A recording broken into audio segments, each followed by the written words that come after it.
Okay. Now is it working? Yeah. But you still can't see me. Oh, there we go. Hi. Hey, we figured it out. Hi, guys. How are you? Hi, how are you? I am so sorry about that. I am so dumb when it comes to the internet, which makes no sense. I should understand the internet. It's my job, but I'm not very good at it. So we all have our problems too. And you're I okay. have a lot of problems. And you're okay that we're recording all of this? Of course, yes, please. How have you been? How's your quarantine been? It's been long. It's been too long, but it's been good. I have a baby now, so my baby keeps me very, very busy, and he's insane. So it's been fun. Your house seems like the best place to be quarantined, like a whole party. I know, it's really fun. Like I think I have the best case scenario of a quarantine. We have a nice big house. I have a fun family, and my kid is so fun, and I have a weird, fun, crazy job that keeps me busy. So I feel very, very lucky for sure. So we have like just about 10 questions just about you and your career, but before we jump into those, do you want to give just like a brief 1 to 2 minute introduction about yourself? Sure. Well, I'm Colleen Ballinger, and most people know me from my character Miranda Sings on YouTube. So I started doing YouTube right when the website started. So it was like 12 years ago when I first started uploading videos. And back then, being a YouTuber or a social media influencer was not a thing. Instagram didn't exist, Twitter didn't exist. So I was just doing it for fun, to be silly, never thinking it would become my career. So when my videos started going viral 11, 12 years ago, I thought, well, what can I do with this? I'm a theater kid and I love the arts, so I'll write a one-woman show and see if anyone who's watching my videos will come watch me perform live. And I was surprised that they did. And so that kind of started my career. I started performing live and doing a one-woman show all over the world. And then after I got some more attention on YouTube, I started treating that like a full-time job, and YouTube became my full-time career. And then I decided to write a TV show, and I sold it to Netflix. And I wrote and produced and starred in 2 seasons of my own show called Haters Back Off. And then I wrote 2 books, which became on the New York Times bestseller list. I have merch. I've just kind of created an entire brand for myself based on this weird character that I created over a decade ago, and somehow it is still my job. So I feel really, really lucky, and it's been a blast having this weird, crazy job, but I love it. That's so great. I love your story. So you kind of covered this already in your introduction, but are you ready to jump into the questions? Sure, yeah. Okay, do you want to go into a little bit more detail about how and why you got started?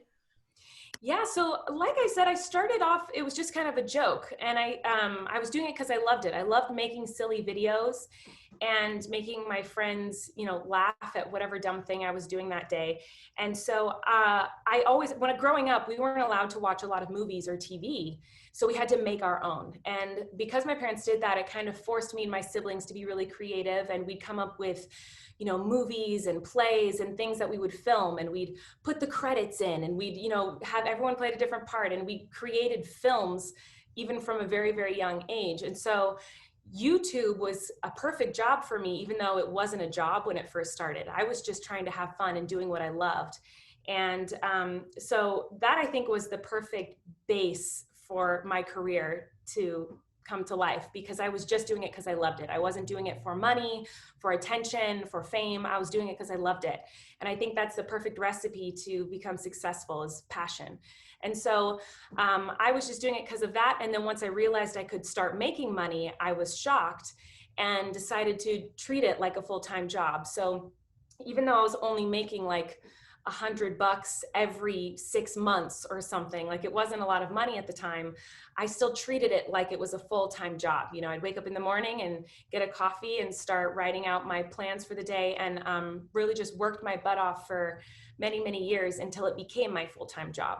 So I started because I was passionate about it, and that passion is what has led me to the point I am today. Cool. So this is a girls' film festival. So how has being a woman affected your experience in the film industry? Well, it's definitely made me a stronger woman. I'll tell you that. I love your festival for the reason that it is for girls, because we do need more women on sets and in this industry. I love women. I think women are the strongest, most amazing people in the world, especially after having a child. I've realized how awesome we really all are. But I'm going to be honest with you, being a woman made it a lot harder. I oftentimes felt disrespected just because I was a girl. My brother is my writing partner and my co-producer. And there were often times on set where I would go up and ask for something or say I wanted something, and it would frustrate people, or they would tell me no. Then I would go to my brother, who's my producing partner, and tell him to ask for it, and it would happen. So, and to me, we're asking for the same thing, but I'm a woman and he's a man. And for some reason, he was more respected in those situations. And he acknowledges that and recognizes that too. He knew that if we needed something done, he would have to ask for it. So it definitely poses a lot of challenges. We are progressing as a society and women are being more respected, but there's still a lot of work that needs to be done. And I cannot even begin to tell you how much stronger I have become being a woman who has become my own boss and has to make decisions for myself and, put my foot down when people are not being so kind to me just because I'm a woman, because that happens and it will happen to all of you. Just stay strong and know that you're incredible regardless of what anyone is telling you. And if you want something done, you can get it done. Just don't let anyone tell you you can't. Thank you. That's great advice. What have been some of the proudest moments of your career? Oh my gosh. There are so many amazing moments. I feel like I can't pick, but definitely, I mean, Haters Back Off was one of the proudest moments of my career by far. I still can't believe that happened. To create my own Netflix original series was quite a dream come true. But also last year I got to be on Broadway, and that was always a dream of mine since I was a little girl. But I think one of the reasons I've had success at all is because I really look at every moment as kind of the biggest success.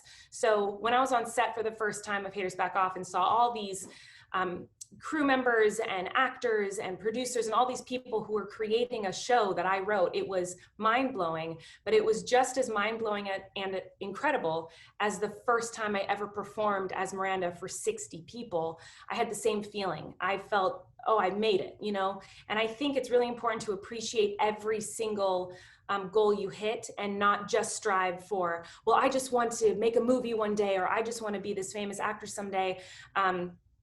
Recognizing and acknowledging and appreciating every single goal and every single accomplishment is so important, because it makes you appreciate the moment you're in and work harder to get the next one. So it's hard for me to pick the proudest moment, because every moment of my career I've been so proud of. The first time I performed ever, the first time I met a celebrity who had seen one of my videos, the first time on set, the first time booking a gig as Miranda, the first time being on television as Miranda. Every single gig I've done, I've been so incredibly proud of. And I really encourage anyone listening right now to be so proud of yourself for every accomplishment. If it's just, you finished one little goal on your list, be proud of yourself. That's super important than just looking for the ultimate goal and only being happy with that. Appreciate every second. Any advice for young girls getting started in YouTube or film industry? I think my best advice would just be to make sure you're doing what you love and that you're passionate about it. And, like I said, when I got started, I didn't do it for money or fame or anything like that. I did it because I loved it and I was passionate about it, and I still am. And that's what's helped me to continue going all of these years. I think you see a lot of people in this industry get burnt out and give up or not continue because you get told no a lot in this industry. You get told you're not good enough. You get told it's never going to happen. Do you have a backup plan? You get told stuff like that constantly. So if you don't have the passion for it, you're eventually going to be like, oh, maybe that's true, and maybe I should try something else. So just make sure you're doing what you love and that you're passionate about, and keep that passion alive as much as you possibly can throughout the whole thing. So if you get like an internship or a job somewhere and it's in the field that you like, but you don't, you're doing busy work that you don't really like, paperwork or stuff that's not fun for you, make sure that on the side you're doing something that you love to keep that passion alive. Because, you know, when I started out, I was working 4 different jobs. I was a nanny, I worked at Disneyland, I worked at a restaurant, but I was still uploading videos because that's what I was passionate about, even though I wasn't making money. So making sure to keep that passion alive, I think, is the most important thing. A couple more questions, but so you've collaborated with so many amazing people. So who's your favorite person that you've collaborated with, and what would be your dream collaboration? Oh my goodness. I think it's hard to pick, but doing Jerry Seinfeld's show, Comedians in Cars Getting Coffee, that was really incredible. He's such a genius comedian and he's so well respected in the industry. And working with him was so wonderful because I, you know, got to see a side of the industry I didn't really know before. And I saw him as who he was as a person. He was so kind and generous and gave me so much advice. And I learned so much from him about comedy and how to treat people when you're working with them. He was just kind to everyone he met. And well, I was around him, and he was just amazing. So I really, really loved working with him. My dream collaboration, oh man, I don't know. I think more than a dream collaboration, like with a specific celebrity, I would love to just work on a set that is all women. I think that would be so cool to be the first person to like make a movie, a huge like blockbuster movie where the entire set, everyone involved was a woman. I think that would be incredible. Is there anything else that we didn't cover that you want to add?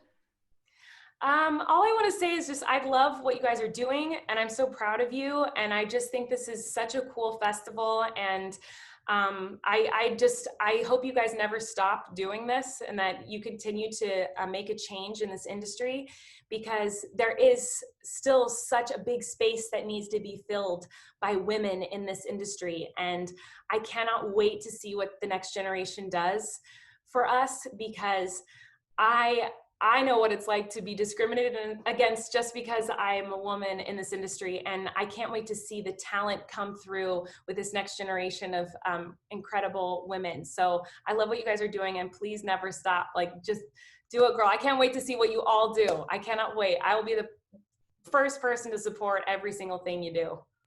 Thank you. Could come. Yeah. So. All right. Thanks, guys. I hear my son screaming downstairs, so I'm going to go. Hope you have a great day. Thank you. Bye, guys. It means so much to us.